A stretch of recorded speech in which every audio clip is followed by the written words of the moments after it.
পরীক্ষা কিরম ও পরীক্ষা কিরাম হয়েছে জানি নাই আমার মা গো। কদিন থেকে কি পরীক্ষার খাতায় কিছু লিখতে পারিনি আমার মা গো।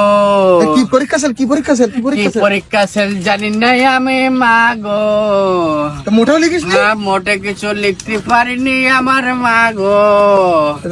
এটা কিচ্ছু লিখিস না একবার কিছু লিখতে পারিনি আমার মা গো। পাস করবেন তো হ্যাঁ পাশ হবে কি ফেল হবে জানি নাই আমি মা গো। বিরাট সমস্যা তো তাহলে। আমার মাথায় পানি দে তোরা মা গো। এই ছেলেটা আর তাহলে আমরা চলে গেলাম বুঝছিস কিছু না তোরা যাইস নেই আমার মা গো। তো আমরা কি করবো তাহলে কিন্তু তোরা এখন বসে মাথায় পানি দে আমার মা গো। সব বাড়ির দিকে হাট তাহলে তুই। আর বাড়ি যাবো না আমার মা গো। ওরে না চল চল ওঠ ওঠ আর আমার একটু ঘুরুই দে। নে হাট হাট